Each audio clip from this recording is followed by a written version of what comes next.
Due to a technical issue, the audio for this episode is noisier than usual. We apologize for the inconvenience. Welcome, dear readers. You are listening to Time to Read, a Winnipeg Public Library podcast. We are coming to you from the fun-filled Carol Shields Auditorium located in the fun-filled Millennium Library. We are, of course, located on Treaty 1 territory and on land that is the traditional territory of the Anishinaabe, Cree, Oji-Cree, Dakota, and Dene peoples, and the homeland of the Métis Nation. In this episode, we will discuss Trickster Drift by Eden Robinson. If there is a book you think we should discuss in the future, let us know at wpl-podcast.winnipeg.ca. I'm Alan Chorney. I left home at 18 and went on to become the branch head of the Transcona Library. To my left is... Hi, I'm Erica Ball. I'm the branch head at the Fort Garry Library. I left in my mid-20s into a house with way too many other people. And to my left is our special guest. My name is Jordan Wheeler. When I was 19, my mom moved out, and I sat in the front steps saying, "You'll be back." I'm Trevor. I'm the third branch head of the Louisville Library after Ted Benson and Evelyn Piesch, so in a way, I am a sequel. Oh. And to my left... Hi, I'm Kirsten, and I am the librarian of the Harvey Smith Library, and I've just never left it.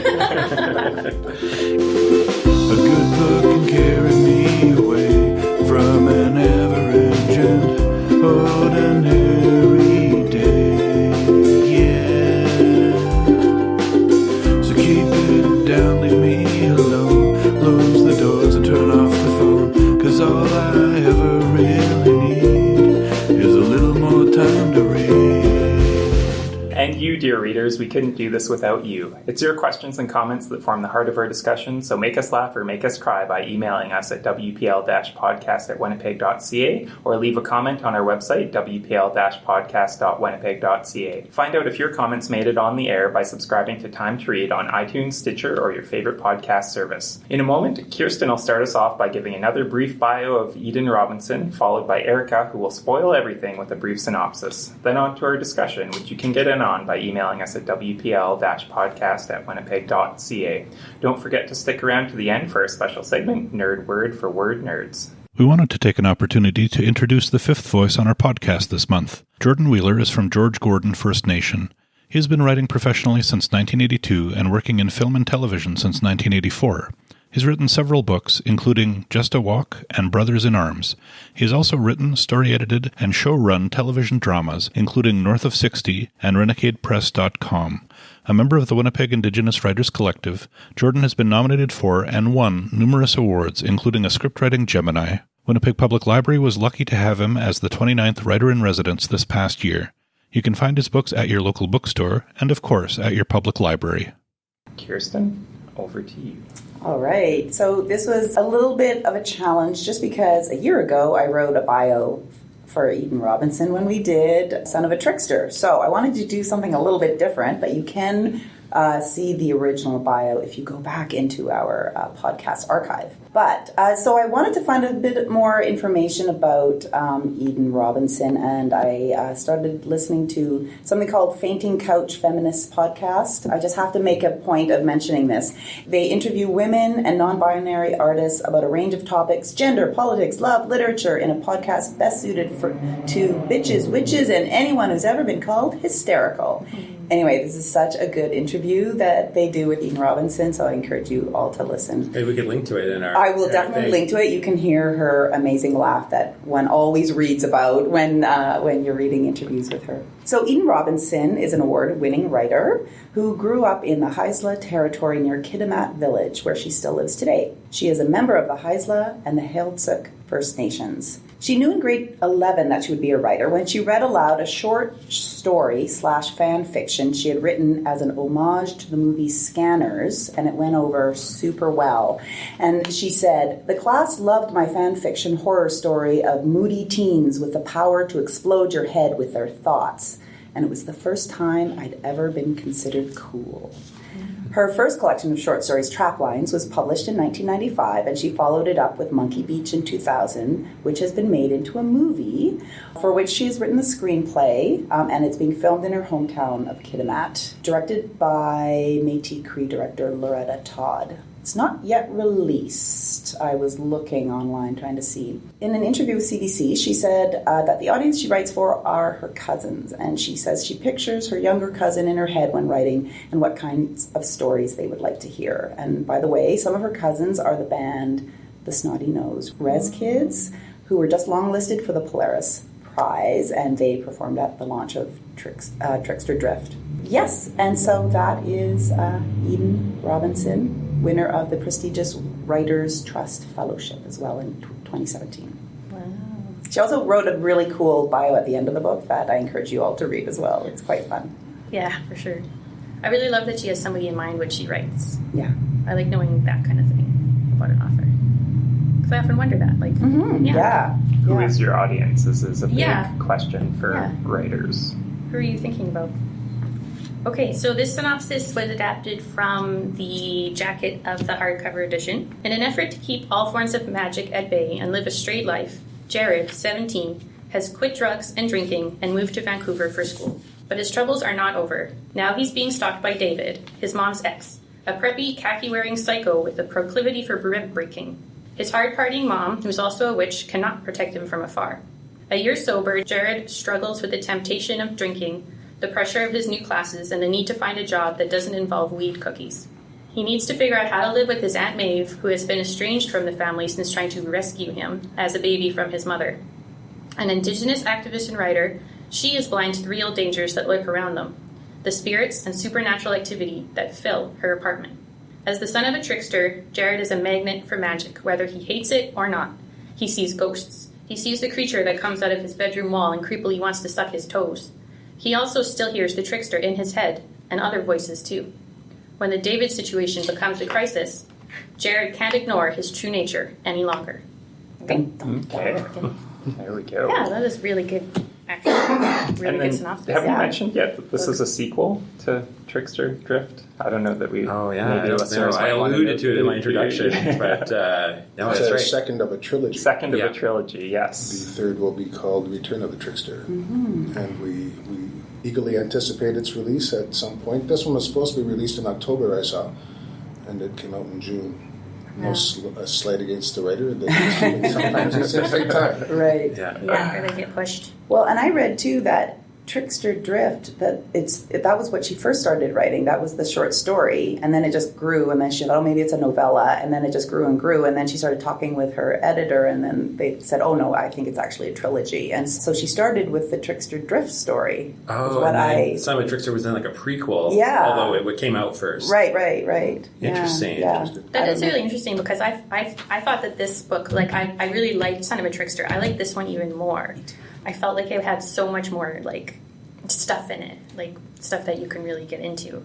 So if this is where the core of the story is, then that would make sense. Yeah, so that made sense to me as well, that if this is what she started with. Yeah. And, oh my gosh, I just loved Jared so much, the character of Jared. I mean, I did in the first book too, but by this book, I really fell in love. Well, and I wasn't the biggest fan of the first book, although I did like Jared, the character. I just felt like he was just surrounded by all these like mediocre people that I just didn't, like the story. So I was kind of hesitating reading the second one, but it's like from page one, I was into it. Like I was like, okay, now the rubber is hitting the road. He's left Kitimat. He's in Vancouver. We know who he is. All that sort of heavy lifting was done in the first book, so we can just get right into the story. And so, I just blew through it and couldn't believe, like to my delight, how much I was enjoying it. And so glad I read it. Yeah. The transition between the two books is, I thought, fairly smooth because you're thinking, what if people haven't read the first one and they're jumping into the second? How much exposition do I force feed them? And while boring the readers who haven't read the first book, but I thought she did a pretty good job of sort of transitioning smoothly into this narrative. At times I felt claustrophobic. We spent a lot of time in his bedroom. It was the bedroom is actually a conduit to other universe, other what are they called? Dimensions. Yeah. So even though we were more or less trapped in this room with him a lot of the time, it was actually a whole world that was unfamiliar. Yeah, because there's the world in his walls, there's the world in his floor that becomes like such a big thing later on in the story. There's the characters that other characters bring with them. Sometimes they know about them, sometimes they don't. Sarah, who can't see the fireflies without him. Yeah. fireflies, so I'm just throwing that one. Yeah. So this book was chosen because Jordan Wheeler agreed to come on our podcast this month. And can you talk about why you chose this one, maybe? I love Eden. I'd read Monkey Beach. In the writing circles, he crossed paths and hung out with her quite a bit. My wife and friends have interviewed her, and we've partied with her. Run up the tab on her expense account, which was then limited in the aftermath. And I actually really, really wanted to read Son of a Trickster, so by proposing Trickster Drift, I was forced to read both books to catch up through the narrative, and I'm quite happy I did that, because I can be a lazy reader. When you spend a lot of time reading as part of your job, your spare time doesn't often want to lend itself to more reading. Right. But this was cool. Yeah. Well, that's great. So is her laugh, the legendary laugh, is it that great? I wouldn't be able to do it justice. For those who have heard it, you know what I'm talking about. For those who have, I'm not going to... That's a spoiler alert. I will not. Okay. And then, well, the other thing I like to ask, if somebody knows the author, is do they write the way they talk? Or is it kind of like a different... She's a little more foul-mouthed in person. She's got a bit of a potty mouth. Actually, felt like it was toned down a bit. Even a bit more so from Monkey Beach. Although, the characters, some of the characters are pretty randy in their vocalizations. I like some of the characters in the first book. I mean, the mom's got some jam. She's got some issues. They've all got issues. Yeah. And that's in the first book. I felt at times I was in an episode of The Indigenous Shameless. Oh, jeez. Which was fun. Yeah. But I was talking to my wife about this when I was finishing reading it yesterday. Sorry. Yeah, that's okay. I stepped outside taking a break, and I went. He's still a good guy, but I harkened back to an episode of North of 60 in a line of dialogue I gave to a character named TV Tenya, played by Dakota House. Errol Knisnell's character Leon had sobered up, and one day TV was not at school, so he was walking around the community and kind of hung out with Leon outside the school, and they're sitting on the swings, and Leon went into this full philosopher king mode. The clarity was suddenly upon him. And there's silence that often happens in an Indigenous discourse. And TV went, you know what, Leon? You're a lot more fun when you were drinking. I didn't feel, I know it came across in the synopsis, but I didn't feel that struggle. He seemed a pretty devout 12-stepper. It seemed like he didn't have to go to the meetings. Like, it seemed like he would have been okay if he didn't. And whether the meetings were a way for his sanity dealing with the magic that was coming at him. Yeah. And ironically, I think for a lot of people, because the other thing I love about this series is there's no doubt cast on the magic. It just is. Right. And there's no, is this real, is this not real? He's answering those questions in his own head for his own sanity. But a lot of times when people have these, some call them a gift, some call it a curse, those abilities, they will dull it with alcohol, they will dull it with drugs, they will suppress it with these things. And in theory, what I've heard is once you do that to your body, they're not coming around, or they're not making themselves known as much, and you can shut them down. So it's interesting to read this take on it, where the mother through meth, through coke, through all this stuff, him through his cookies and his pot and his booze in the first book, the ghosts are still coming at him, which was interesting. Yeah, I wonder if for him the AA meetings were more to do about the magic that was attracted to him than the actual alcohol. Like, he was using the AA meetings as a coping mechanism for the magic. For the magic, community support. Mm-hmm. Yeah, there was a quote that I wrote down, and I can't remember who said it, on page 197, and it was, magic can get you drunk too. Yeah. Well, and also it seems like Jared, he may have substituted alcohol for like smudging. There's all those really great scenes where he tries to deal with those ghosts, and it doesn't really work. They're still there. They just get annoyed by all the smudging. Tries cooking sage. Yeah, exactly. And then all the ghosts are just more like annoyed by it than anything else. That's one of the things that I loved about his character in the first one too, was that he just keeps going, and he's got something kind of solid anchoring him. and like he tried all the different coping mechanisms, but whatever he's doing, he just keeps going. He's like, I'm going to go to school, and then all these crazy things keep happening. He's like, I'm still going to go to school and I'm going to study, and he just keeps moving forward, and he tries this and he tries that. But the only times that I kind of got like frustrated with him, I wish that earlier he had said kind of what he said with the drinking, where it's like these things aren't going away, I have to handle it, because it seemed like he kept just trying to deny that it was happening, and I kind of wanted him to talk about it more with somebody. I found that very frustrating as well. I know, right? I guess I get that, but but just on a personal level, I find that one of the most frustrating things in books when the main problem is that the main character is internalizing all of the problems, and a big part of the solution is just talking to somebody. I find that very frustrating when they don't. But then it wouldn't be such an exciting book, right? Because it would be like, and then they talked about it, and they handled it, and it was over. Well, if Jared did talk, like, who would he talk to in the book? Well, because he doesn't know who he can trust, right? Yeah. He doesn't. And Sarah, she pushes him to places he doesn't want to go because she wants to play with the magic and bring it on, and he's quite frightened of that, and for good reason. And he keeps repeating, I'm human. Like, that came out a number of times in the book. I'm human. He keeps just really, until the very end. Yeah. When the boy said, you're a trickster, and he said, well, but first I want to finish upgrading. Yeah, because I guess it is more about, it's coming of age, right? He's trying to figure out who he is. It's not just about his ability to learn how to I think live like with a the lot magic. of people who go through, I might be projecting, but a lot of people who go through therapy, go through 12 steps or to kind of deal with it. They're better at handling other people's issues than their own. Because he always had an ear for the cousin who kept falling off the wagon. His name was Coda. Yeah. When Sarah came along, he said the right things. But for his own stuff, it was all denial, don't want to talk about it, like teenage boys. Yeah, like pretty men. much, every teenager. 30-something was a wonderful series, but it involved a lot of middle-aged men sitting around talking about their feelings. At some point, also, is not very interesting. Well, and even in the first book, I mean, we talked about, and this was before he got sober and went to AA, we talked about what an empathetic character he was. Like, he just had empathy for so many people, and we were just so... Yeah, he was so understanding of what everybody else was going through. Yeah. And so it was almost even more pronounced in this book, even to the point where he's like cooking for everybody. Gosh, yes, he just starts cooking as a coping mechanism. Food was such an interesting image in this book too. Like all the gatherings. Like he went to Aunt Georgina's, Among the Wolves, the Koi Wolves, and all the barbecue, and all those great scenes of gathering as a family, eating, even when they weren't maybe biological family, but like Aunt Maeve with all of her sort of.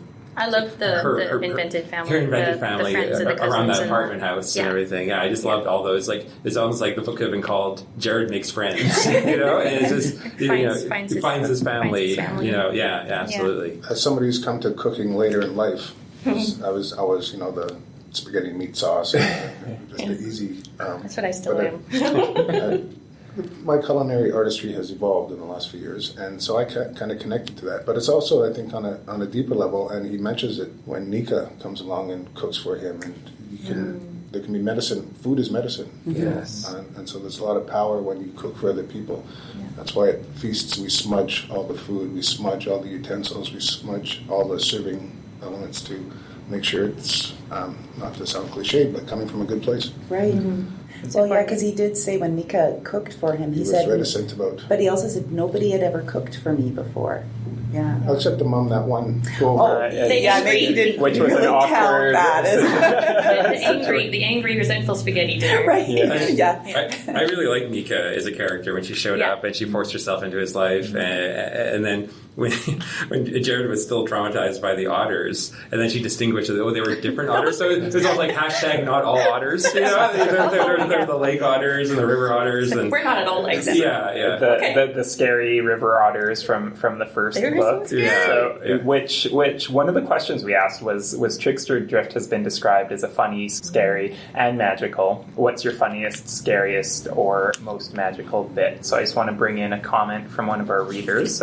Amy wrote wrote in this month, and she said the scariest and most magical, powerful moment was when David attacked Jared in the alley with the alcohol. It was such a violent and mean-spirited encounter, but caused Jared to truly transform into the bird. During both of these books, I've wondered what is really causing Jared to deny his magical abilities. In the age of Harry Potter, he has no interest in seeing how much he can accomplish and is openly frightened when Sarah makes him dabble to a bad ending. Why wouldn't he harness this power and use it as a tool instead of letting it complicate his already difficult life? So thanks, Amy, for those thoughts. That was I think that was my first thought of, like, the most scariest, magicalist scene, which then, of course, like, when turns into him flying, which was amazing. Transformational. The transformational, that trauma.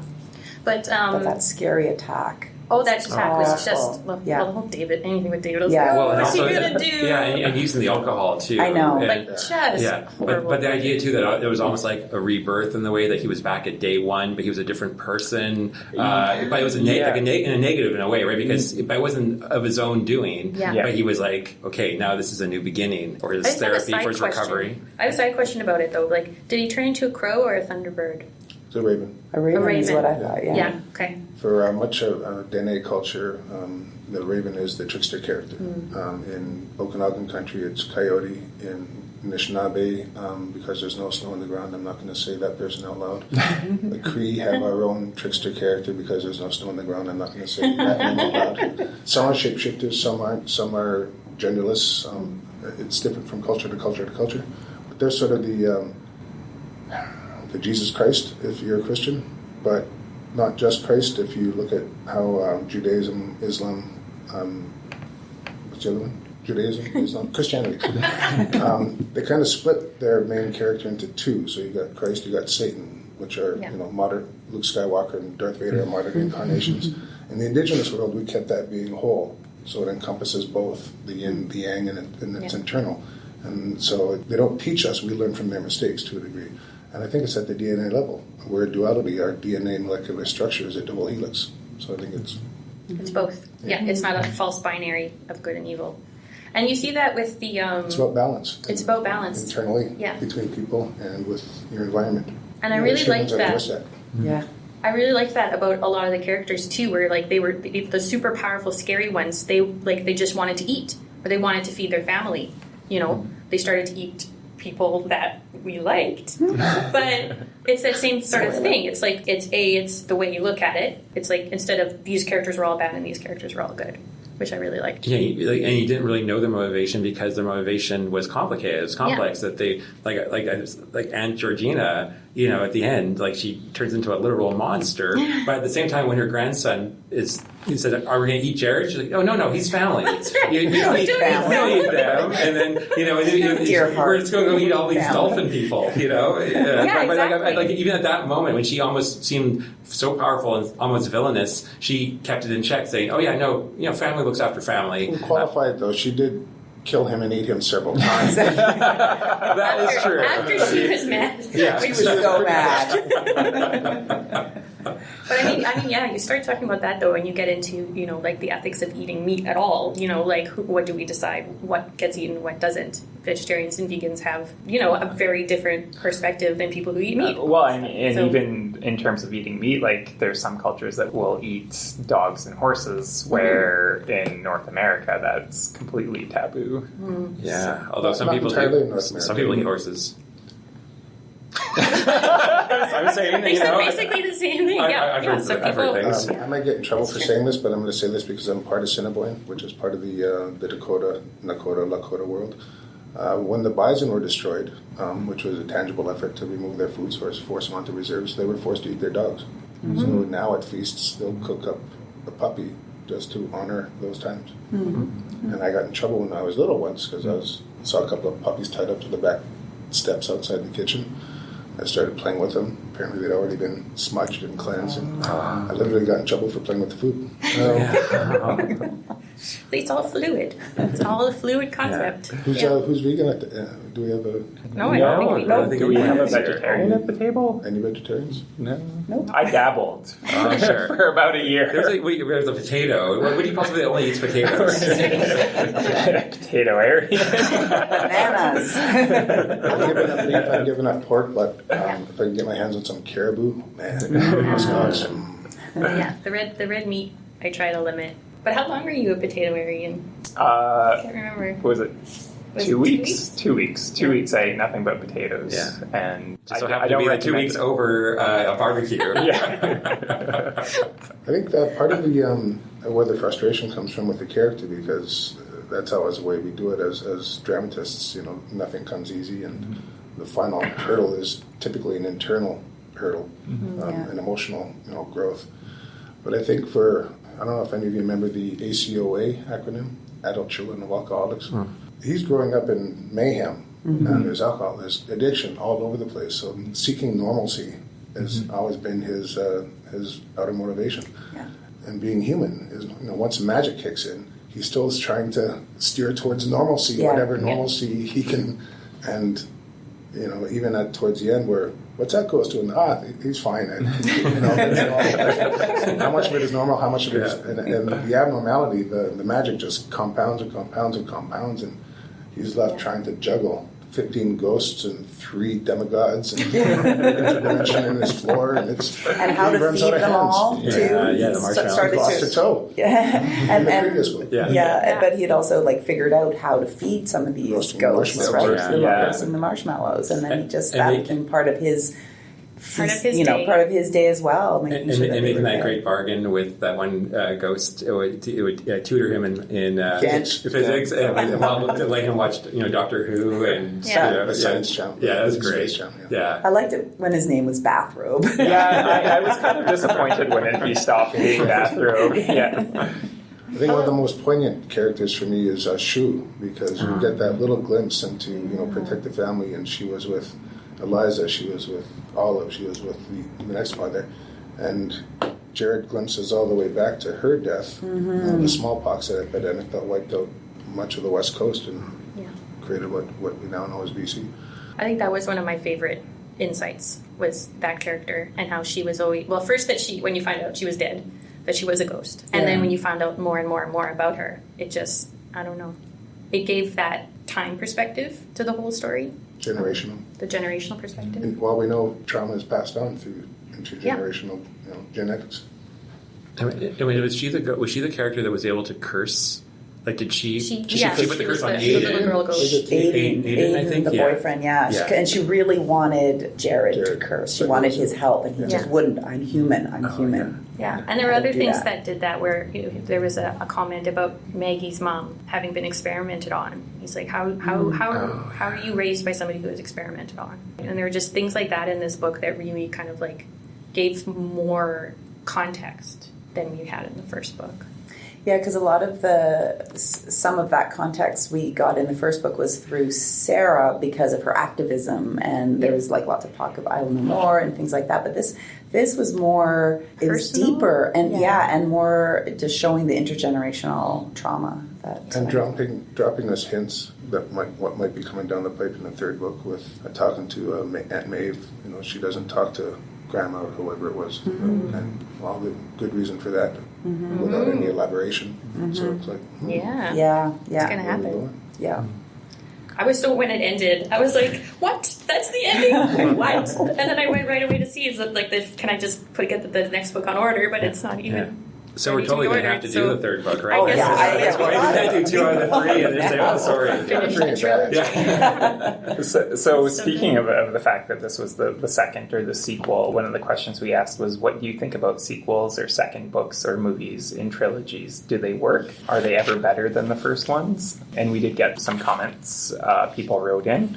Phil wrote in on our Facebook group, and he said, The Godfather Part 2, critics often claim it's vastly superior to the first one, and that a personal favorite of Phil's was The Odd Couple 2 from 1998 with Walter Matthau and Jack Lemmon. Great film, huh? I don't know that I've ever seen either Odd Couple. I have no recollection of it. And then Carol, speaking of another book that we've done on the podcast, she said that I enjoyed Oryx and Crake, but liked Year of the Flood more, which I think is blasphemy. After we did Oryx and Crake, because it was the first book we did on our first podcast, I went and I read the other two books because I just couldn't get out of that world. And I have to say, all three books together make this really interesting world. And now I can't think of Oryx and Crake without the other two, and made Oryx and Crake a better book. And one thing I loved about it, on the first or second page of Year of the Flood, they reference a rakhunk. And I was like, oh, we're back in this world. Yeah. It was just so great to read about that character again, and and just get and see the events of Oryx and Crake from a different perspective. So I'm not going to say too many spoilers. I don't think every one of us has probably read the other two, but I recommend them. I was so turned off by Year of the Flood. I don't know that I ever read the third book. Is kind of like how disappointed I was with the second book. It's a tricky question because sometimes a series is conceptualized as a series. Other times there's a demand for a sequel because of the sales of the first book. And then you don't have as much time to reconceive it. So in those cases, I'm often disappointed that second, third books don't match up close to the first. But if it's been conceptualized as a trilogy, if it's been conceptualized as, I don't know, a whole story, six, 7, whatever. Sixology. Sixology. Then they've been thought out in a way that they're at least equal on some level. And I think in this case, it really works. I'm always skeptical of, because I know there's lots of series in science fiction, and I'm not a big science fiction reader. I read a lot of literary fiction, and there's not a ton of series in literary fiction.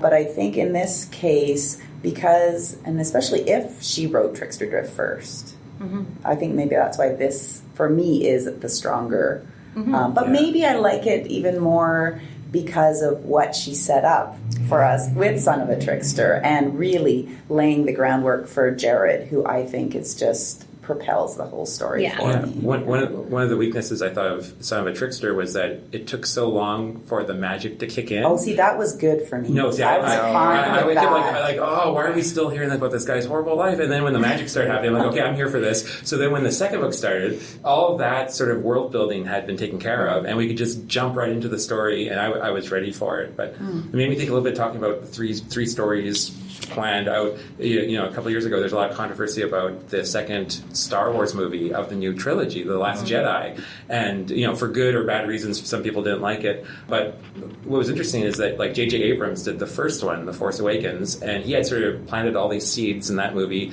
that he thought would bear fruit later on. And then when they hired Rian Johnson, they also hired him to write the screenplay. So he came in for the meeting. He's like, okay, so what's the plan? Give me the broad story. And they're like, oh, there's no plan. Just do whatever you want. He's like, really? He's like, yeah. So he just wrote it completely, and so it has no bearing on the first one. And then, some people liked it, some people didn't.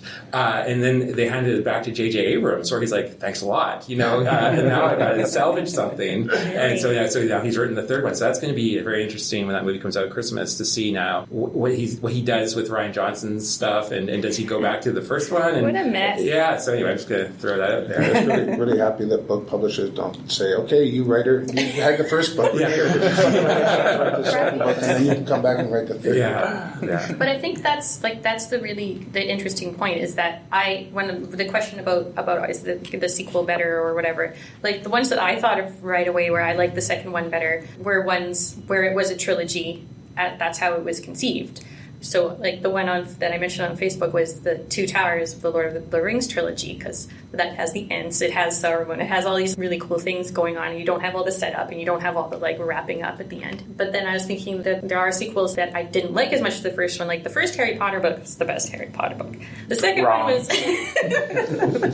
No, I agree with Eric on that. I thought they got personally worse. And then, there was something more storytellery about the first one. But so, it just sort of depends on what the original idea was, and whether it was a story that stood on its own that was popular, and then they wanted a sequel. I was just going to say, I wonder if part of it plays into is how much freedom the author is given, and I'll use Harry Potter as an example, because the first few books were very tight and concise, and I'm wondering if there was a lot of influence from the editor, or, in terms of shaping the stories. And then by the end of the Harry Potter series, I found the books very big and bloated, and it's just maybe someone needed to say no, like a good, which is the job of a good editor, but just to pare it down. Well, and I'm for going to the comment on record, that. For the record, the third Harry Potter book and movie are the best. Well, yeah. The movie was for pretty sure. good. That's Prisoner of was really Azkaban, good right? movie. Oh yeah, that's great. That's a I great think one. somewhere in one of her bios or acknowledgements, Eden talks about one of her editors helping her, through the magic. Trying, we still need logic. A tangible narrative for Jared to hang on to. Yeah. Right. At times, it did come out a bit when I finished it, almost having read the dude who wrote Fear and Loathing in Las Vegas, Hunter S. Thompson. When I read his books, when I was finished his books, I felt like I was on acid. And when I finished this book, I was rattled. Yeah. I was little. Oh, for sure. Especially the ending. The way it ended. I was like, and also just how like David was always just kind of just on the margins waiting to pounce, Can we talk about David a little bit? I kind of didn't like him as an... I didn't like him. Not like personally, but like as an antagonist. Like I was kind of bored by him. Like too evil? Or what? Just not enough of... There wasn't enough of him to really care that he was evil. I didn't even think of him as that much of a threat, honestly, until the incident in the alley. Like he was just kind of like this background thing, and even Jared was like... That's the incident from the first... Yeah. Well, that's what drove me crazy about it, was that he wasn't doing a lot, he was just there. Yeah. And he was like he was lurking, and he was getting ready to do something, and what's he going to do? It's all scarier. Like, I just... That Jared, kind of suspense Jared wanted Jared to get Mom back, Mom, come to Vancouver and deal with this guy, because I always felt his presence, and he scared me. Every time he went, everywhere. He was going to a meeting or going to work. He was always kind of looking over his shoulder, and sometimes he was out there, sometimes he wasn't. And, so creepy. I guess I didn't get his motivation. I get... Because he's a crazy person. Which is... Right, which is not... What is his motivation? Like, what is he doing? Exactly. I don't spend a lot of time with him, but he's, revenge is a powerful... he was nailed to the floor and left there overnight. That could be traumatic, even though he was doing something traumatic himself. Yeah. And, you run into... I won't say the university, I won't say the city, but I ran into somebody I knew at an education institution, and she came right up to me and said, "You're from back home?" I went, "Uh-huh." Said, "Nobody knows I'm here, please don't say anything," because she was escaping one of these psychotic characters. Oh my gosh. And was still on the run. Right. So they're out there. Yeah, for sure. Yeah. And whenever I read him, I kept picturing the bad guy in Sleeping with the Enemy, the Julia Roberts. Oh yeah.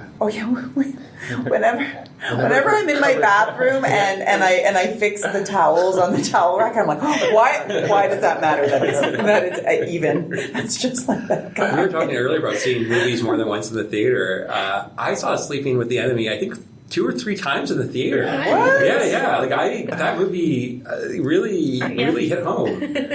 Yes, it did. I'm just saying it did. You never know what you can't see, listeners, is I was totally, of course, into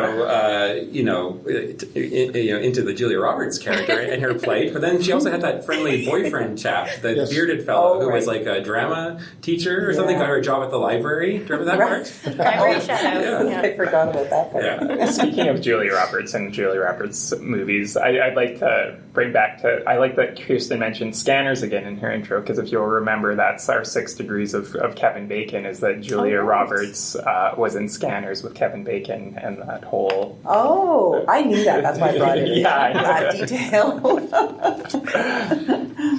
Somebody on Instagram, Christina_Melody, talked about great series, can't wait for the 3rd one. And she said that she was so frustrated with the cliffhanger. It was exactly like the cliffhanger in the first one. It's a great hook, though. I will probably end up buying the series. So even if you're frustrated, you are engaged and you're going to buy the series. I feel like it's going to be the kind of trilogy that you kind of want to smush together in one book and just always read it as one book. Speaking of smushing, I have both copies of the Trickster Drift and the first one, and I was just looking at the covers and how similar they were. Yeah. And I almost think if you tried, you almost could be able to put them back to back, side to side. It reminded me of the very first copies of Lord of the Rings I had. They were paperbacks, and it was one big painting. You know, the Fellowship of the Ring was one thing, and then Two Towers. So I'd be interested to see when Return of the Trickster comes out and whether Can I see see if you can see if it matches up. It's kind of like it's got the feathers and the fireflies, and I don't know how it matches up, but it's definitely a conscious effort. Up like that. Yeah. So right. the first one is like the feathers. Maybe. Or maybe it's like this, like wings. Well, I don't think it goes sideways. Maybe it goes like this. Like maybe that? it's Like an apple? like a Mad Magazine fold. Fold them together perfectly. Yeah. So listeners, if you can figure out how the covers of the book fit together, write in and of let the us know. hardcover version. wpl-podcast at winnipeg.ca. And I should mention too, Jordan has paperback copies of the book, and they also different covers, but also very, very interesting, very intriguing. Beautiful cover. Beautiful covers. Yeah. Not that we should be judging books by their covers, but still. I judge covers all the time. It's an art form. We now know that crows and the raven family, they're highly, highly intelligent animals. And so that also, I think, lends itself, she went with traditions of the trickster, but just those birds themselves are highly intelligent. I've always noticed crows. When I was growing up, I always felt like there was a crow nearby. And now there's a couple crows. There's crows that nest near my house, and I always talk to them. And because you read these things about how smart birds are, and how crows can remember faces and teach their young who to avoid, and they have specific calls for specific people if those people have been dangerous and stuff like that. So I go out and they say caw caw, and I say hi crow, and then I get in my car to get on their good side. I really want to stay. Yes, exactly. That's the point. I really want to stay on their good side, and I actually my husband rags me about it, and I say I'd rather make a friend than an enemy. I don't want to be. You're not going to be your friend until you feed them. That's going to be. I probably will. And not just prepare a nice meal for them. A really nice, not resentful. And they'll bring you gifts at some point. They will do an exchange. They don't bring you dead animals. They'll bring you shiny little trinkets. I would love that. I would love to be friends with the crows. Does anyone have any thoughts about the title of the second one, Trickster Drift, and what that sort of brought to mind for you, or maybe why it was called that versus I took it as he's drifting away from home is kind of far as I got. Like an unstoppable. I took it as the Tokyo Drift, the Fast and the Furious. Yeah, I totally think it's a pop culture. Trying to skid away from magic and drift away from it, can't quite get there. Yeah, but you can't. Yeah, you can't quite stop that force, that movement. I'm bending my body back and forth. I don't know. And for me, it seemed like a larger canvas in the second book. It was all of Vancouver as opposed to this tiny little Kitimat. And I know, one of the things I like to do when I read, I think I mentioned this before, is I go on Google Street View, and I was delighted to find out that at one point in the book, Ian Robinson actually names Aunt Maeve's apartment by the address, 640 Graverly Street. So I went on Google's Street View like a weirdo and actually looked up... research. Yeah, researched the apartment, and it's exactly as it's described in the book. There's the hall, there's a balcony and everything, and then I thought, well, why did the sign? And the sign is there and everything, and I thought, well, why did I connect to the first book the same way? So I went on Google Street View, and interestingly, Kitimat apparently is not big enough for Google Street View, because what happens is there's a highway that goes through Kitimat, and that is Googled, but none of the side streets are. So I guess I don't remember if I checked last year, but maybe I didn't have a good image of the houses or things. You can see the main highway in and out, but nothing else. And I thought there was nowhere in the world where Google Street View hasn't gone, but apparently Kitimat is one of the last places that has not been documented. There's parts of Manitoba too. I was trying to find an address in Belmont, and it's the same sort of thing. They have the main highway going through, and then one random street is on there from 4 years ago, but that's it. One of the tricks I've learned on Google Street View is going on my bike trips, is going on Google Maps and checking to see if the routes that I'm looking up have Google Street View, because that means they're probably better roads. I've taken some other roads that I didn't Google Street View, and I've ended up on some deep, dank logging roads before. So it's a good repair. I just had part of this interview with Ian Robinson, and she talks about the title. She says the drift part is he's sliding into a world that he was trying to avoid. He's not going to willingly accept his inheritance. He's the son of a trickster, but he's also the son of a witch, a very powerful witch. So the kind of supernatural being that Jared ends up being at the end of the series is very different from his father and his mother. Yeah. Spoiler alert, Return of the Trickster. So before we get into wrapping things up, I want to bring in the last question that we asked on social media, which was, how old were you when you left home, and what was that experience like for you? So Marlene wrote in on Facebook, and she said 20 to get married, which very good reason to leave home. Amanda said, I was 20 and moved into an apartment by myself. I had $1,000 saved up, and almost half of that went to buying a bed. It was fun to have so much freedom. Even though I'm an introvert coming from a larger family, I couldn't stand the quiet. I almost always had a TV or radio on for noise. Which I've heard is often not an uncommon thing when people are living alone, is that they always have the TV or the radio. But I was just wondering what everyone's experiences were like leaving home. I know we kind of touched at it in the intro, but I'd be curious to see or hear. Yeah, well, I moved out into a... Was it Abbey House? It was Abbey House. Okay. Which Alan Did we also... ever... We never lived there at the same time, though. You had moved out. Okay. And then I moved in. And, kind of to the point of the comment there is that I am an introvert, and I did not do well living with multiple people.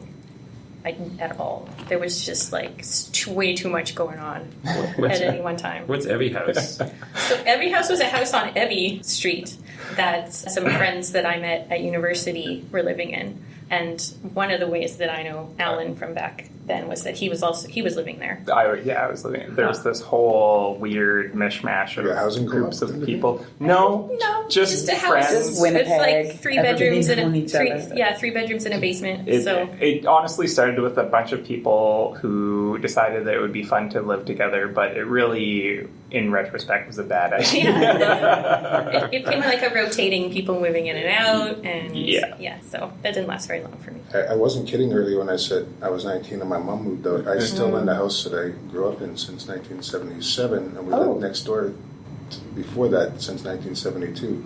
So my kids and I went to the same elementary school.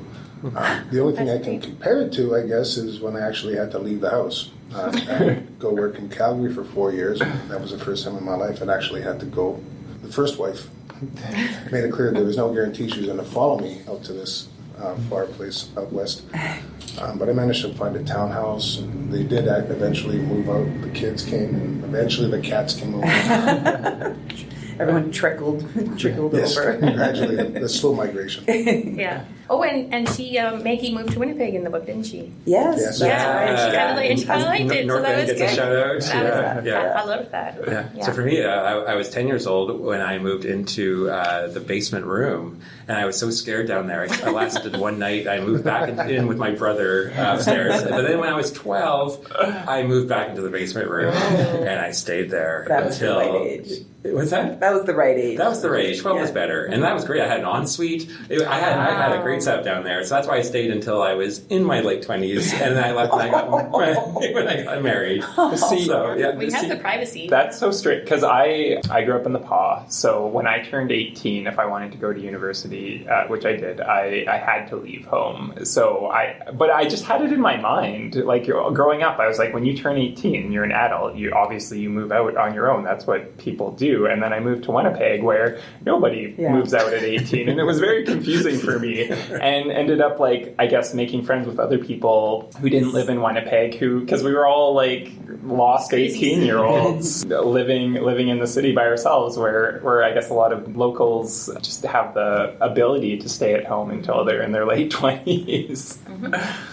Yeah, I couldn't wait to move out, and not because I came from a bad situation at all. I came from it's a very sort of privileged situation where I just really wanted to live on my own and be an adult and be closer to the university, but know that the parents were close by. But it seems I moved out at 19, I think. Very adult thing to do. Yeah, and I just thought, that's what I will do when I'm in university. I won't live at home anymore. I had no interest in being an adult. And in fact, I decided to go to the UW over the U of M because the UW was one bus and the U of M was 2 buses. And I was like, I'm not going to change 2 buses. Now the PAW has the University of the North. So I could have stayed at home. And then my mom followed me to Winnipeg a year later. I was like, no.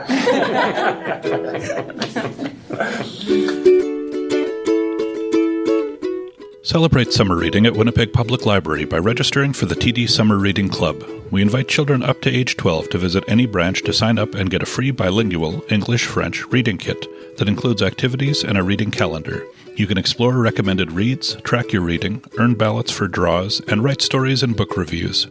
The TD Summer Reading Club is a fun, interactive way for families to support literacy and help reduce summer reading loss. And new this year, the Ready, Set, Read program invites kids to talk, sing, read, write, and play their way through fun activities that promote early literacy skills. The activity stations are geared for children aged 3 to 5, but the entire family is welcome to join in. Details on the TD Summer Reading Club and more programs and events are available in the At the Library newsletter and at winnipeg.ca/library.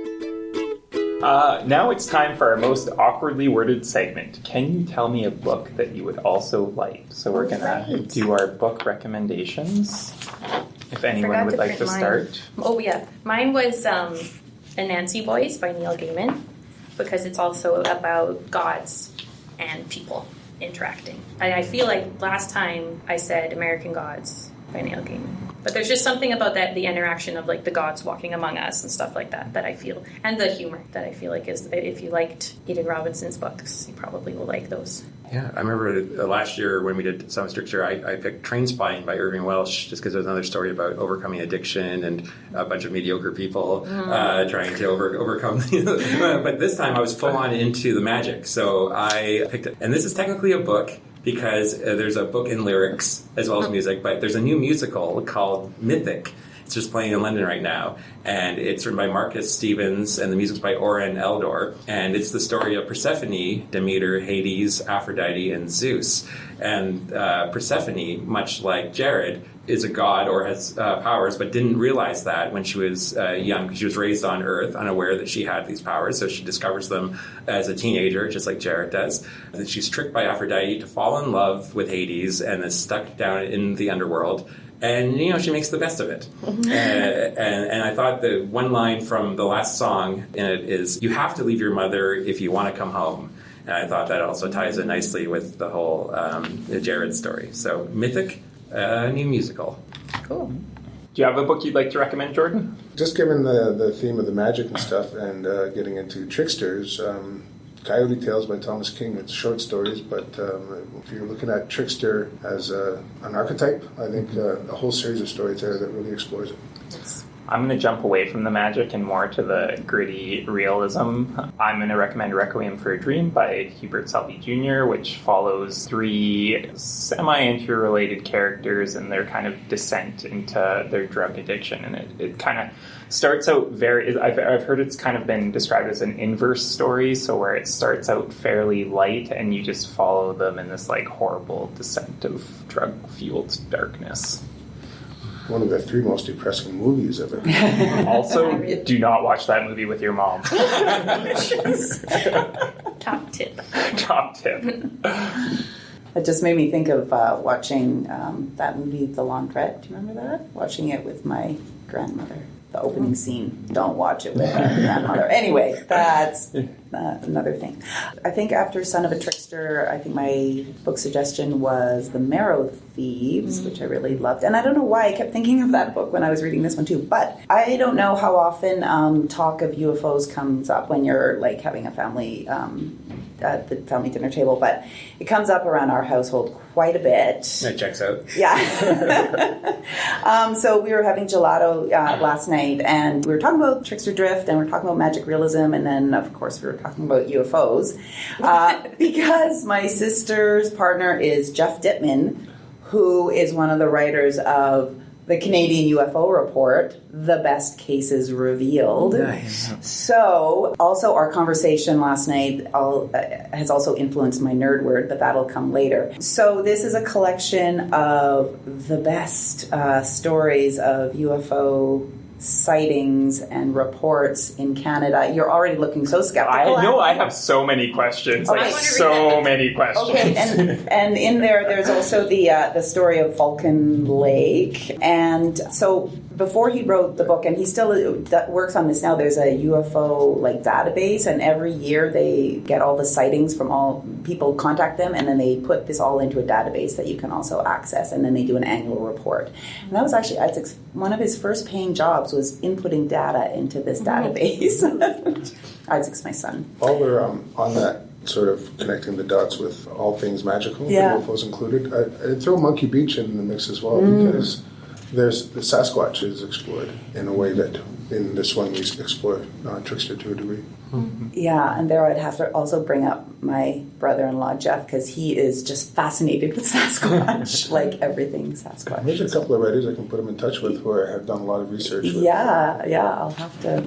I'll just remind people that in the 7 sacred Ojibwe teachings, animals represent values. So eagle represents love, and wolf represents humility. Sabe, which is the Anishinaabe own word for Sasquatch, represents honesty. So it's an important, it's an important. Love it. Good. Great.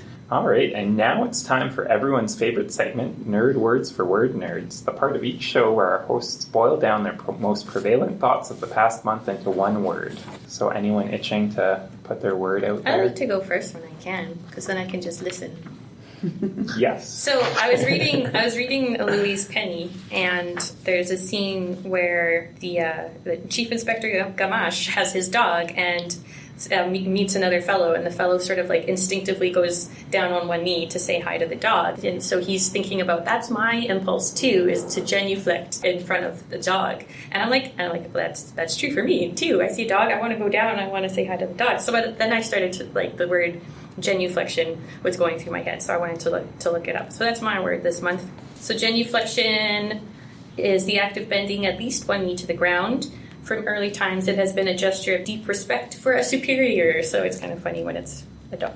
The Latin word genuflectio, from which the English word is derived, originally meant kneeling, rather than the rapid dropping to one knee and immediately rising that became customary in Western Europe in the Middle Ages. It is often referred to as going down on one knee or bowing the knee. In 328 BC, Alexander the Great introduced into his court etiquette some form of genuflection already in use in Persia.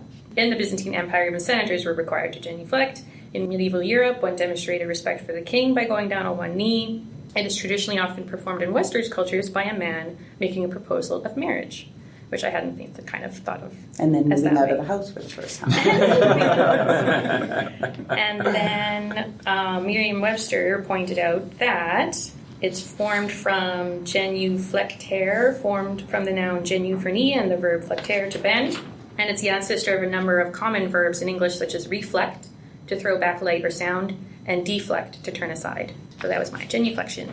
And now you can listen to everyone else's word. And now I can just relax and listen to your words. Well, I was equated genuflection with the sign of the cross. Yeah, me too. It's I've heard that. Very common, yeah. Well, I didn't go into more or whatever, but especially in Catholicism, there's very strict number of genuflection, which leg you use is often important, and when and where you do it. So yeah, it's a big symbol. But I like that impulse to genuflect in front of a dog. I really got me. So. Well, I could go next if you like. When this episode comes out, it will be July 5th, and July 2019 is the 50th anniversary of the Apollo lunar landing mission. So my word this month is Apollo. Interestingly, the Apollo mission was named after the Greek god Apollo, but the Greek god Apollo is not the god of the moon. That would be his twin sister Artemis. Mm-hmm. So if NASA did their research, maybe it should have been called the Artemis missions. They should have planned it. Oh.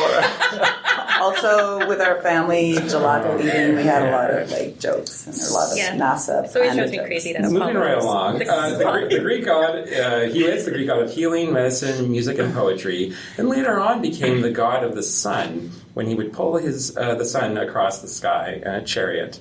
And interestingly, this ties back a little bit to Trickster Drift. There are a bunch of symbols associated with Apollo. One of them is the raven. So I'm just going to go there, Apollo. I feel like they were I'm trying to make a joke in my head about shooting for the sun and ending up on the moon, because there's that saying about if you shoot for the stars, you might something about the moon. You might reach the moon. I always thought it was the reverse, and then someone corrected me. If you shoot for the moon, you might end up with the stars. Which to me sounds way better. No, yeah, you might end up in the stars. There's a lot of talk about the lunar landing this month, but one thing people aren't really talking about is the lunar landing conspiracy theories. That it didn't happen? Yeah. Like do people? There's 25% of people that were polled recently still think that the lunar landing was faked.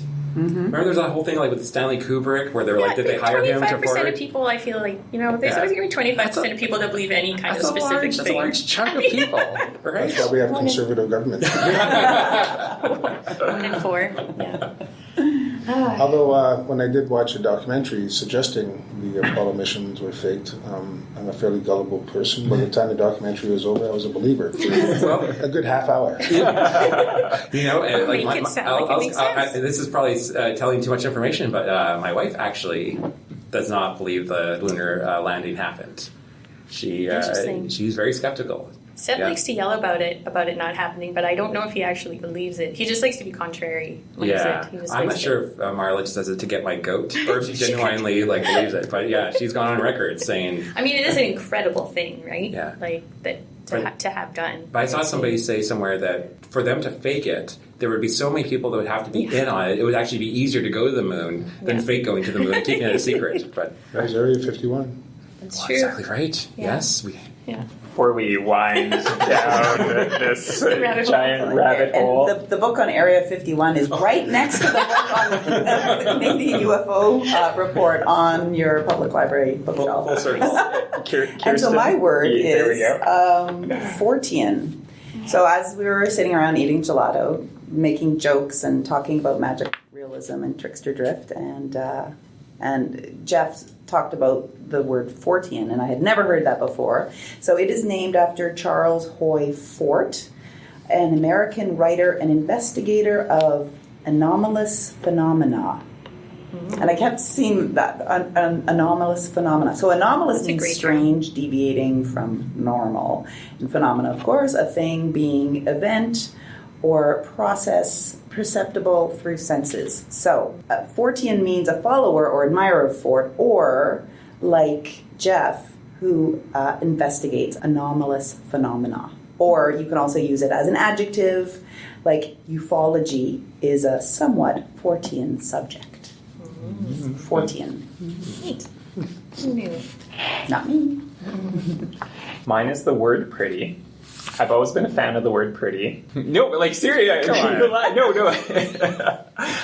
As last lines of novels go, it's in my favorite of all time, the Isn't It Pretty to Think So? And there's also a very great scene in the very underrated 2003 film, The United States of Leland, which stars Ryan Gosling and Jenna Malone. And Jenna Malone's character says of the word, people don't really say pretty anymore. They say stuff is beautiful or cute. So several months ago, I was listening to a podcast called The Gist, and they had an essayist called Eliza Gabbert as a guest promoting her latest collection of essays, which was called The Word Pretty. And I was so excited. I was like, someone has a title, or has a collection of essays called The Word Pretty. So based on the title alone, I absolutely had to read it. And so I checked the Winnipeg Public Library catalog, and it wasn't there, which is surprisingly rare. They usually do a pretty good job of ordering everything.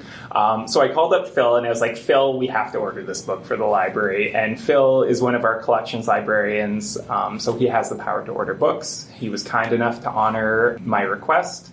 And if you're thinking, geez, that's nice, Alan, but how is George Smo Public supposed to request a book? I'm glad you asked, because if you go to winnipeg.ca/library and click on Contact Us on the menu, you'll be given the option to suggest a purchase, so you can make your pitch to Phil or Barbara or Alex Ray as to why we need a particular book in the collection, and I have it on good authority that they try to honor as many requests as possible. But the reason pretty is on my mind this month is Big reveal. The word pretty finally came in, and I've been reading it and loving it, and most of the essays aren't about the word pretty, but there are a few that are, and I have an excerpt from the essay Meditation on the Word Pretty, which addresses Jenna Malone's aforementioned thoughts on the word. So Eliza Gabbert's theory is, she says, a theory. Pretty has gone out of favor because we are greedy and we want the merely pretty to be fully beautiful. And we go around calling things beautiful that are pretty. That's pretty cool. This is a pretty book, too. That's the other thing when we were talking about judging books by their cover. I was like, this is like, it looks nice. It's got a good page feel to it. And I like this trend of like sort of the small, compact. Yeah. Carry them around. It fits in your pocket. Yeah. I've tried. Visually, it looks like an Edgar Allan Poe. Yes, it does. It's got that classic cover look but then to it it. just jumped in my head that, like Charlie Lewis, Edgar Allan Poe also married his 13-year-old. I'm going to throw a word out there. Just Yeah, please do. Have the last word. The last word. And I'm going to butcher it because it's not in English. Kaneo Nuskateo. Now in the age of reconciliation and all that kind of stuff, it's International Year of Indigenous Languages. And I put a Facebook post out there recently saying I sympathize with settlers who are trying to learn because the more they learn, they realize how much they don't know. And you get more and more in there. And for Indigenous people, it's the same way. A lot of our people don't know the history, don't know their own history, don't know their own culture. A lot of us don't know our language for obvious reasons. But as we transition, a lot of the reserves, Oxford House is now Bunabonabee, and South Indian Lake is now Opinaponapewin, going back to the traditional names. Yeah. My reserve is still George Gordon First Nation, but his Cree name was Kaneo Niskateo. I'm mispronouncing it, but I'm going to assume one day soon my reserve, that will be the official name of my reserve. That's wonderful. Thanks. Unfortunately, we have to sign off for this month. A big thanks to Jordan Wheeler for joining us on this recording. Thank you. Yeah. My pleasure. And thank you so much, dear readers, for tuning into this, our 18th episode of the Time to Read podcast. In July, join us as we read the Hugo and Nebula award-winning All Systems Read by Martha Wells. Get in on the conversation by finding us on Facebook or emailing us at wpl-podcast.winnipeg.ca. We'd love it if you hit subscribe in iTunes or your favorite podcast service, and we'd love it even more if you were to give us a 5-star rating. Until next time, make sure you find Time to Read. Thanks for joining us for this episode of the Time to Read podcast. We were talking about Trickster Drift by Eden Robinson. Time to Read is a production of the Winnipeg Public Library. Our panel today included Trevor Lockhart, Alan Shorney, Kirsten Werman, Erica Ball, and special guest Jordan Wheeler, author and former writer-in-residence here at WPL. Our webmaster is Aaron Seaburn. Our social media guru is Regan Brew. Audio production and music by Dennis Penner. Some of the comments from this episode came from Amy, Phil, Carol, Christine Melody, and Marlene. You can be a part of our show too. Email us at wpl-podcast@winnipeg.ca with suggestions for books that you'd like us to read and discuss, and comments and questions about the books we're reading for our next show. Visit us on the web at wpl-podcast.winnipeg.ca. Check out our show notes with links to some of the things we talked about today, and take part in a discussion about the books we're reading. You can also join our Facebook group. Next month we're reading All Systems Read by Martha Wells. We're looking forward to hearing what you think about it.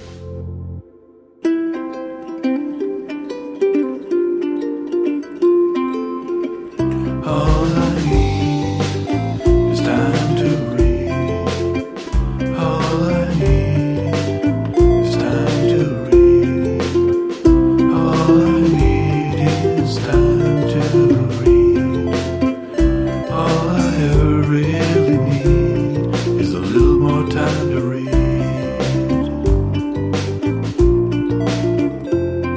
So unfortunately... Oh crap. Sorry. Do I have to repeat anything? Oh, shoot. Do not do this to me. The circle. Yeah, that's not a good circle. Because that was gold. Don't. Oh, you piece of crap. It's giving me a not responding message. And, oh my god. That's why I have a backup recorder, but it's not going to sound as nice. Well, I'm sure That's all right. I'm Yeah. really sorry. But I'm really glad that you have that. I know. I'm glad that It's you like have it's the the backup. content that's gold. Exactly. Yeah. Exactly. Make a retro, add some hissing and scratching. That's right. Yeah, well, we probably are going to pick up like the buses that.